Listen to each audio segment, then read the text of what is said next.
Hello everyone, this is SoCal Railfan. Welcome to the channel. Welcome to Hearts of Iron 4. This is the first episode in a series on an alternate timeline I'm trying to create. So let's go ahead and get started. Now I've condensed this down into about 40 minutes. So I'm just basically, or past me is going to basically be buzzing around like a bee while I do this. Okay, so what's this timeline all about? Why is it different? Well, the difference in the timeline, there's actually as you can already see, the sorry, distracted. You can see, I mean, even though it's 2002, you can see the Ethiopian War. Well, yeah, Ethiopian War is over. The Somali Civil War is over. The Congo Civil War is over. The only real one that's going on is the Liberian War, I think is what it's called, and the Angolan Civil War. There's also, if this dude will let me go, I guess I didn't decide to change this. Maybe. What else is there? Oh yeah, that for some reason, because Iran gets involved in the Afghanistan war, and I don't know why, but they turned the Taliban into a puppet. I merged them later because it doesn't make sense, but oh well. So what creates this alternate timeline? So essentially, for this timeline to start, George H.W. Bush wins in the 1992 election. Now, how exactly that happens, you can leave up to interpretation because I am not going to get into the details of it. I can say the, I guess, main reasons why he lost the election was, well, one, he lied about his promise to not increase taxes. Two, he seemed out of touch with what society was going through. And three, because he was more focused, I think, on foreign policy, he kind of neglected the American economy and one of the main issues, which was healthcare. And then Bill Clinton came out and used his people skills and said, it's the economy, stupid, and through him and his plan, he won. Now, I'm not going to say who I'm in support of. That's not the point of this. The point is what triggers or what allows George H.W. Bush to win. Well, first off, he needs to counter the attacks that Bill Clinton is using against him. He can do that by saying, as an example, it's the economy, stupid. He could possibly say something like, how is your plan going to work? No, wait. No, that wouldn't work. But basically, I guess the main way for him to win would have to be, well, one, apologizing for the lying about the taxes thing, because that was a major thing that discredited him. Two, he can play up the legislation that he passed, with even though the Congress was under Democratic control. So these laws were called the Americans with Disabilities Act, the Immigration Reform Act, and the Clean Air Amendments Act. Clean Air Act Amendments, something like that. The first of these would be, I guess, one of the along maybe with the other two, but the Americans with Disabilities Act would probably be the best one to play up first, because, disabled people are typically looked down upon in society, so it's like, okay, we're gonna play up this and we're gonna continue that. Another thing he could have done is on the healthcare side. That was a major issue at the time, and I think what George H.W. Bush could have done is he could have created his healthcare plan around, first off, having a patient and doctor focused system, not bureaucracy system, and second, slash the bureaucracy just completely across the board. He could also, I guess, continue to reform the United States foreign policy, because at the time, this is 1992, so the Cold War's over, the Soviet Union's collapsed, and also the Gulf War happened. But you can't live off that. At some point you gotta move forward, and it was kind of a weird time for foreign policy for the United States, because we weren't really sure what we were going to do. There's no one central enemy to fight. There were a few conflicts going on around the world. I think a large part of them was the result of decolonization and the Cold War proxy wars kind of coming together and not really being resolved. So Bush could have given support for democratic factions or democratic movements in Africa and in Asia. I think one thing he also could do is to repair relations with Latin America. If you do not know, the United States, um, foreign policy since the 1910s was essentially to, I guess, what is the term? Make the world safe for democracy. Anyone who knows anything about Woodrow Wilson will recognize that. Sorry, my mouth is kind of twitching. I don't know why. Anyway, if you don't know, Woodrow Wilson was the United States president during World War I, and he is the primary reason why, one, we didn't get involved sooner, and two, why our foreign policy is so imperialistic. And essentially what his idea was, is don't get involved in European conflicts, but when it comes to affairs in Latin America, take the position that Theodore Roosevelt had, which was more to kind of keep the peace, I guess.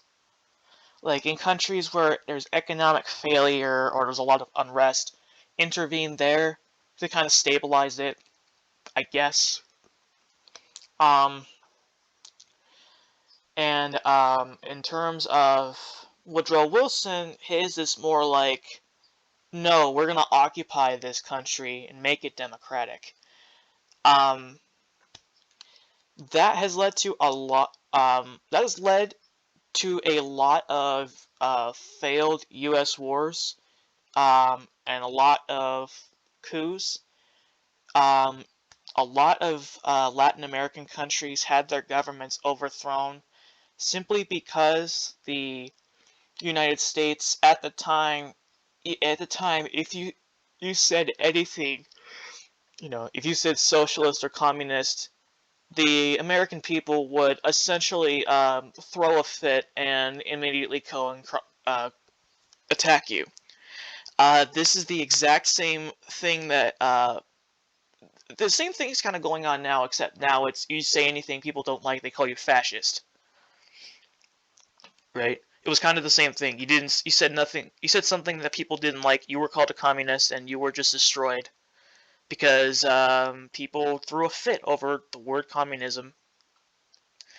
And there were governments that were elected into Latin American countries that they may have had some socialist elements, but they also were working towards reforming the economy and essentially trying to undo the damage that had been done during the, I guess you could call it the Banana Republic era.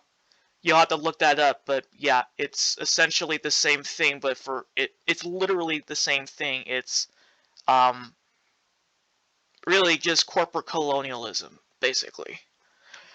Um, so whenever a Latin American country would elect a government to kind of undo that damage, oftentimes people would, especially I guess those who are in those companies, um, made a fit and claimed that they were communist, and then the CIA would get involved and then overthrow the government with a military coup, and the leader would be a um, military dictator for over a decade, maybe 2 or 3, um, claiming it was claiming that the country that they invaded was um, acting against American interests. That is the best way I can describe it, and that is has been the foreign policy of the United States since Woodrow Wilson. There has really been no change, but I can see under George H.W. Bush um, him pursuing diplomatic ventures in Latin America, trying to undo as much of the damage he can, as possible, trying to restore our relations with our neighbors, basically, and also trying to broker peace in the different wars that were going on in South Africa. I can see that. I think the only real way that Bush could have, even made it into a second term is essentially promising to not be so happy to use military force, um, and instead actually be a diplomat. Now, a big diplomatic challenge for him would have been the Yugoslav wars, which was a huge mess, especially in the Bosnian War. Long story short, it resulted in a lot of ethnic cleansing, it resulted in a lot of war crimes being committed, and in real life, the response by NATO was a milquetoast air bombing campaign. There was a UN peacekeeping force that was sent, but they were still attacked because, the warring factions didn't really care. Um, so our response, I guess, was, oh, we're just going to bomb them. Bush would recognize that Bush would likely recognize that no, this is not something you can just bomb people out of. You got to send troops into. So I can say the NATO coalition of probably a few 100,000 or so troops being sent into the Yugoslav region, Slovenia and Croatia largely to keep the peace. Maybe not Slovenia because there wasn't much issue there.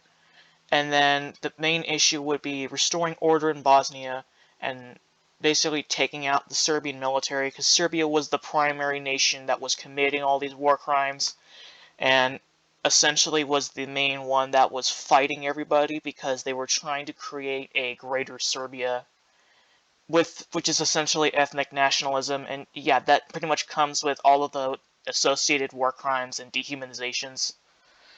Um, then again, I need to say this: all three factions, Croatians, Bosnians, and Serbians, did commit atrocities against each other. So it wasn't just Serbia against them, it was really everyone against everyone, but Serbia is the primary one. I can see the NATO coalition essentially not just destroying the Serbian military, but overthrowing the government of Slobodan Milosevic and replacing him, basically holding an election, a public election, with multiple parties, which is what the people wanted, and have a new democratic leader be put in place. I doubt Slobodan Milosevic would have been a candidate because, let's face it, regardless of what he says, he is a war criminal. Even if he didn't authorize this to happen, he was still You know, he would have had information that this was happening, and he didn't really do anything about it. So it's complicity. It's at least in my eyes, that's the same thing. That would be, I guess, a major victory. Although I think it would be kind of a haunting victory for Bush, because if NATO won, and let's face it, a coalition that big against Serbia, it would win.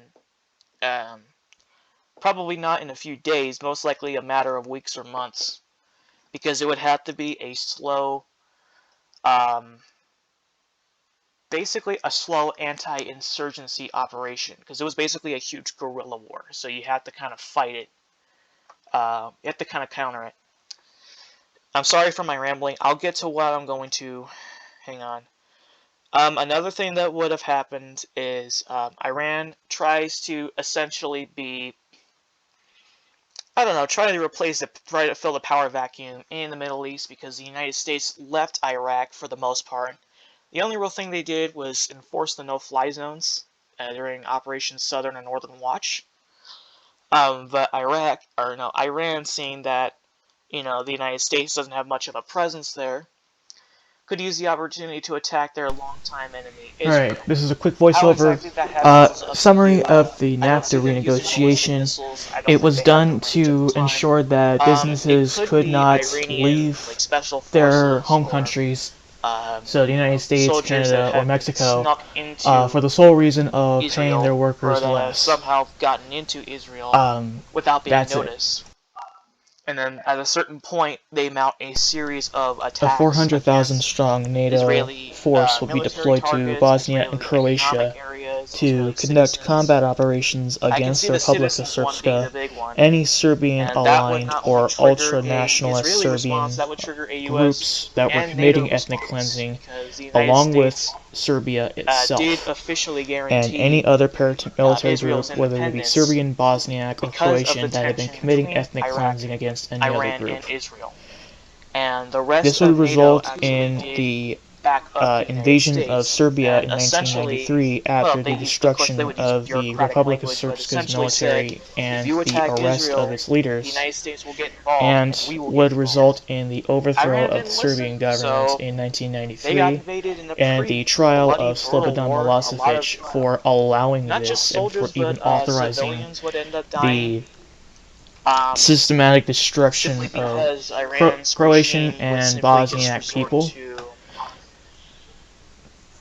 This would be indiscriminate a major artillery attacks, foreign or just and attacks in diplomatic general. victory for NATO and for Yeah. George H.W. Bush. However, the So the victory Ayatollahs would be would overthrown before haunt the end of George H.W. 1993, Bush because and then of from the there a amount U.S. of occupation destruction of that Iran would happened happen. before NATO's intervention Now, I just and criticized the during foreign NATO's policy of the United intervention. States, but it's not for the same reason. Roughly As it's 2,000 not for, casualties what am I had trying to say? occurred on NATO's It's for the side, same reason as whereas for the as what Serbian happened with Serbia. military, the You entirety know, of it was if destroyed Serbia's along with leader any was other overthrown, I insurgents, can see so we're Iran's talking leader being possibly in the overthrown. hundreds of And thousands. quite frankly, a lot of people, most people in Iran did not like And being this under the would United States. Did not like reflect, being this U.S. would And I do not blame essentially them. force Bush to reflect on So, how to conduct his foreign policy I and can how to see conduct a American democratic intervention in the election being held post-Cold War once era. the Ayatollahs are overthrown, and the people of Iran, for the first time in, I don't know, I don't even know if there was ever a democratic Iran. The Iranian people now have personal freedom. But the United States military is still there, and in quite a large amount. I'm talking 300,000 or so troops. Okay, why? Well, first, it's to eliminate any sort of insurgents or remnants of the previous Iranian regime. There's going to be special forces, troops that retreated, the Iranian Revolutionary Guard Corps. There could also be, extremists, who were supportive of the regime and they wanted to come back. And second, it's also to defend Iran until they can defend themselves. Basically, have a short occupation, and rapidly rebuild Iran's military until it can defend itself, and then leave, but guarantee that if they're attacked, the United States will get involved, which is what they did in June of 1998. The United States had withdrawn all of its troops. This had started in 1997, the withdrawal. They withdraw the final troops, and essentially it was I guess, a huge, what would you call it, Iranian liberation ceremony or whatever. And since then, both the United States and Iran have been on good terms. Iran has been on pretty good terms with Israel. Um, so Iran overall is not much of a threat anymore. It can be if it really wanted to, but it's not. It's not threatening other nations. Okay, so now we also have Afghanistan. The United States doesn't really get involved in this. The only one that does, well, not directly. It doesn't really send any aid. Now, part of this is just because I can't actually send any aid to Afghanistan. For some reason, every time I do, I look in the what is it? The training menu, and on top it says where it's a menu of your lend leases, and for some reason nothing gets delivered because in red on the bottom it says no legal transport path, which I tried circumventing by asking Pakistan and Iran to allow military access through those countries, and that still didn't work. So it's like, what's the point? It's not even going to help. Sending in my own troops would help, but at some point they would run out of supplies, so it really would be a short-term solution. So Iran picked up the slack, and Iran essentially steamrolled the Taliban, and essentially they did the same thing that the United States did in Iran. Um, you know, have it not under military rule, but replace the previous regime with a democratic one. Because, I mean, if I remember right, the people of Afghanistan did not like being under the Taliban, so that could be a good thing. Um, it's like I said, the same thing the United States did. Um, uh, Short-term occupation to defend the country until they can defend themselves, and to root out any extremists. Now, this would be harder because the Taliban proves to be a pretty sneaky enemy in our timeline. They did prove to be a sneaky enemy, and even when the United States was at its was still in Afghanistan, the Taliban was not. It was no longer in power, but it was not fully rooted out because they were hiding. I can see Iran, having to deal with remaining Ayatollah forces. I can see them,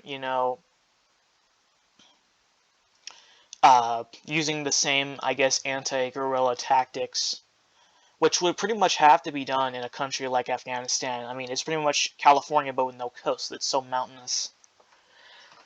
Okay, so enough with the babbling. Uh, so essentially, in terms of domestic policy, the United States ends up passing comprehensive healthcare reforms. And really, any sort of other domestic issues at the time, you could see George Bush addressing in a more Republican or conservative way. And then you get to the 1996 election. Now, this is supposed to be the election. This is the election that actually breaks the duopoly of the Republican and Democratic parties. How? Well, the Reform Party under Ross Perot wins a major part of the vote. Not just the popular vote, but the electoral vote. Partly because they used a much better advertising campaign than what they did in our timeline. And two, they actually would have the support of a lot of people on both sides, because Ross Perot was both sides, so they would see him as really the only good choice out of the other parties. Um, One thing that could have happened that I think could have allowed Ross Perot to throw his support behind Bush in the previous election was promising to either renegotiate NAFTA or to get out of it. So that way there's no loopholes that businesses use to get out because, they don't want to pay their employees or treat them well. So basically, sorry, NAFTA is still around, but it's renegotiated, and that same thing is actually done for all participating countries. Those loopholes are eliminated. And Ross Perot, as a result, throws his support behind Bush. Um, in 1992 during the election. So I guess reciprocating it, Bush could throw support behind Ross Perot, labeling him as a moderate alternative to the stale political system. Which, I mean, to be fair, it is. Um, and Ross Perot was actually somewhat popular in our timeline. His popularity was spread pretty evenly, but he took about 10% of the popular vote. He never won enough to win a state, but still. And I think Ross Perot could have actually won if, one, he had a decent advertising campaign, and two, he didn't back out early in the campaign, because he did that damaged him. Yeah. But one of the things I guess he also could say is that he's not partisan like Republicans and Democrats are, because at this point the partisan politics had really started to take effect. So I don't think it was that bad, but you could notice it. And Ross Perot was like, no, we're going to pass policies from both sides because they both have good and bad aspects. It's like if you see a trash can with a gold bar, do you take the gold bar or the whole trash can? So instead of just taking the trash can, why not just take the gold bar? I mean, yeah, sure, you can rummage the trash can for more, which is what I guess Ross Perot was. Never mind. Oh my goodness, never mind. So Perot wins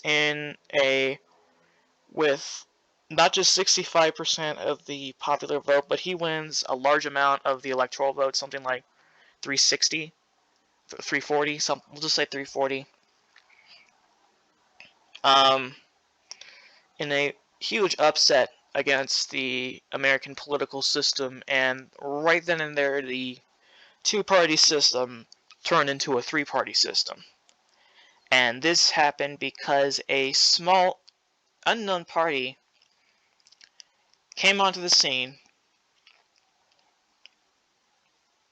and basically rallied or attacked the partisan attitudes of both sides, and resonated with, I guess, the I guess you could say exasperation of the American people, because let's face it, this whole thing is just frustrating. It's annoying.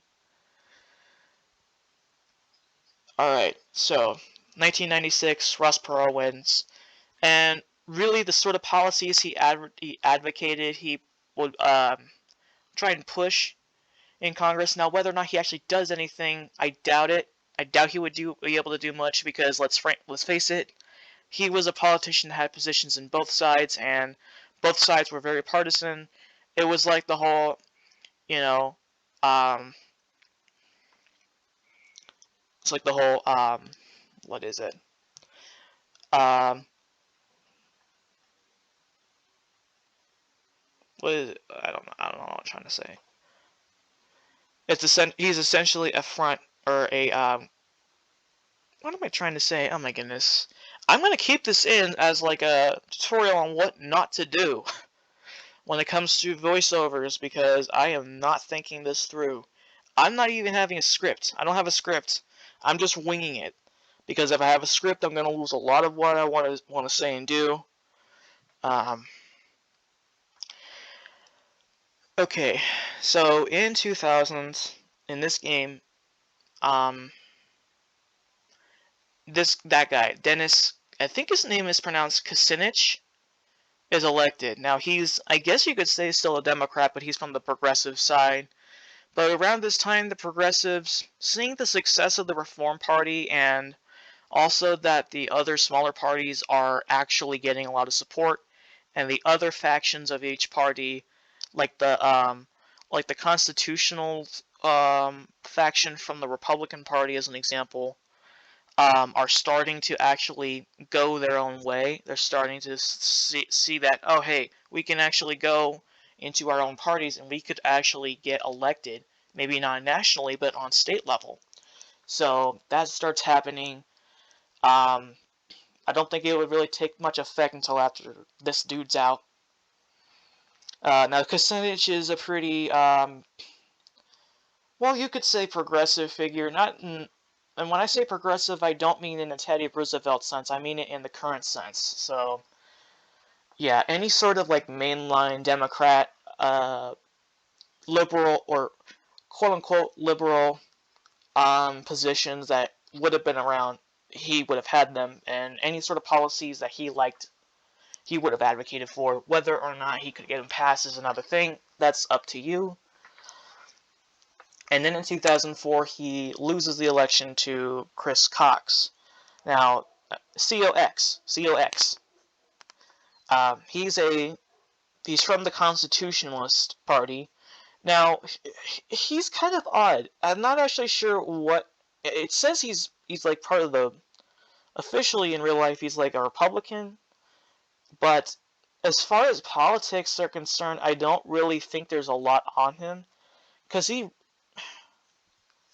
um I don't think he had much of a political career. His focus was mainly on like law, because like legal stuff. And he was an advisor to, I think, both the Reagan and Bush administrations. So, I mean, that's a good resume. But as far as political positions go, I don't really know.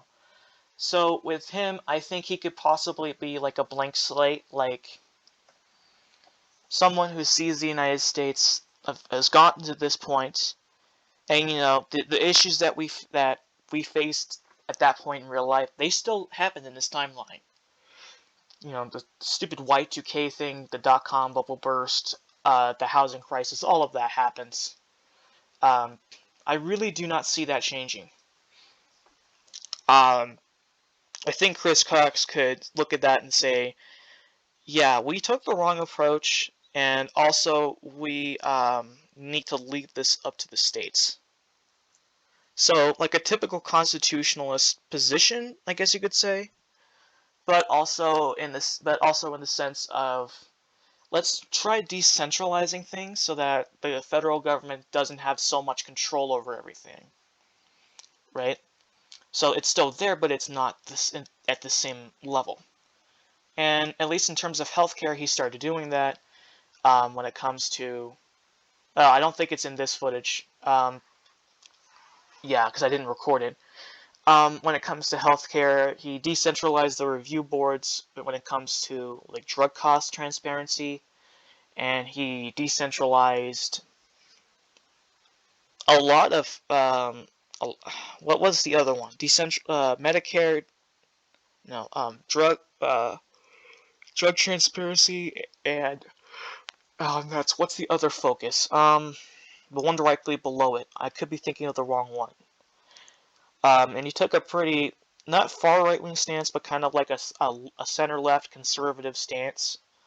You know, lowering the influence of the federal government in favor of the states, decreasing taxes, decreasing government spending.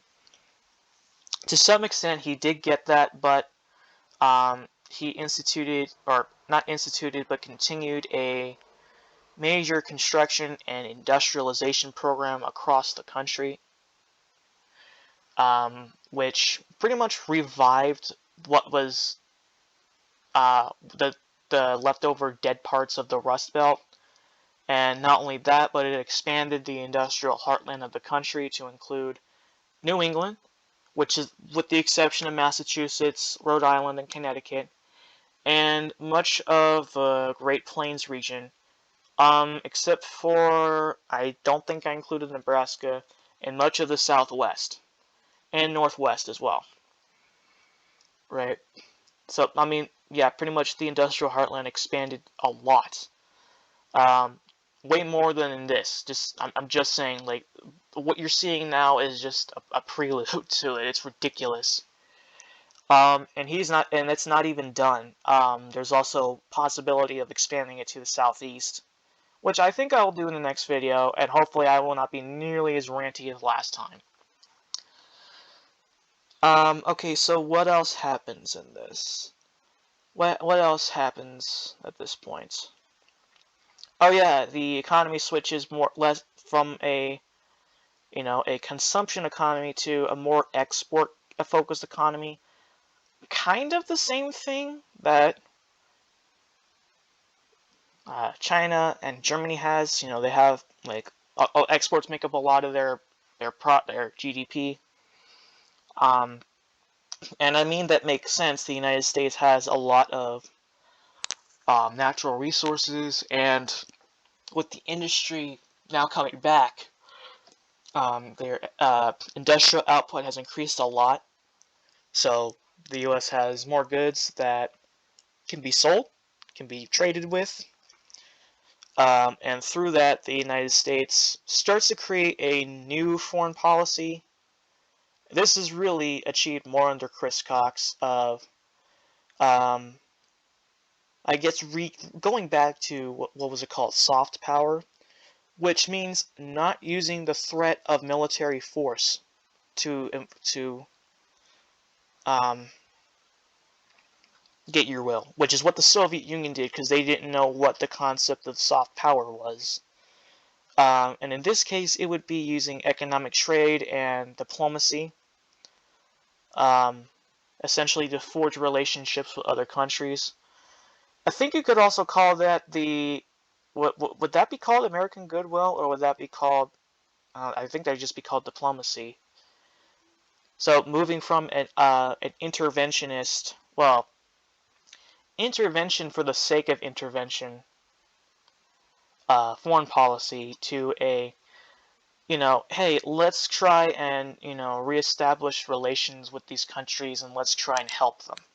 Let's stop, overthrowing their leaders because, someone just mentioned casually that they may be socialists and we just, got triggered and foamed at the mouth. Um, the United States would still be interventionist, but in the sense of trying to, I guess, help democratic factions overthrow regimes that are objectively terrible, objectively authoritarian. Um,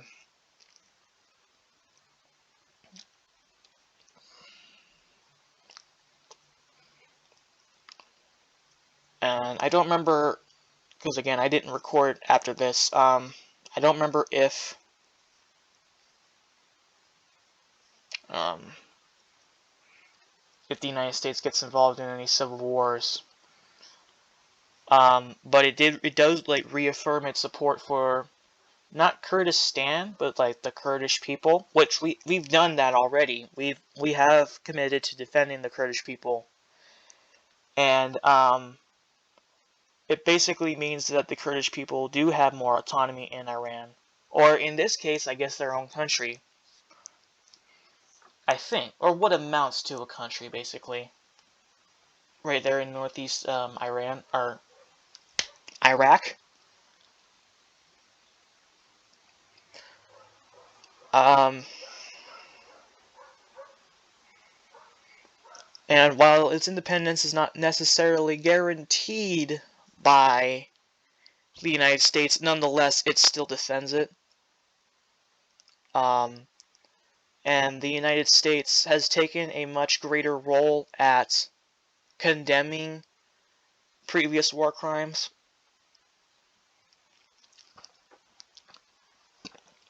Kucinich is the first U.S. president that essentially gave an apology to the Native American people in regards to the, arguably, the genocide of the Native American people. And by the way, this was not unique to the United States. This pretty much happened everywhere. The Spanish, well, not necessarily the French, but the Spanish, the British, Portuguese went in the Americas. Every time they saw a new or a different people, they would just, overthrow them and take over. Or they would be killed off because of the diseases brought over. And that I don't think is intentional, but still. Regardless of whether or not it was defensive or whatever, mass genocide is not at all, I do not believe, is excusable, and Kucinich is the first U.S. president to actually issue an apology, not with congressional authority. Chris Cox just does that. Kucinich just does it of his own free will. Why? Because, well, I guess he's a progressive and he wants to, I guess, assert his uniqueness. I don't know. You can think of that how you will. Okay, sorry for the rambling. See ya. uh, I'm so sorry about all the rambling. Um, I'm going to leave this just as is. So this will be like a lesson in, or I guess, voiceover 101, lesson 1. What not to do. Lesson 1. Ranting and raving about the same thing for 40 minutes. Okay, thank you guys so much for watching. God bless you all and have a good day.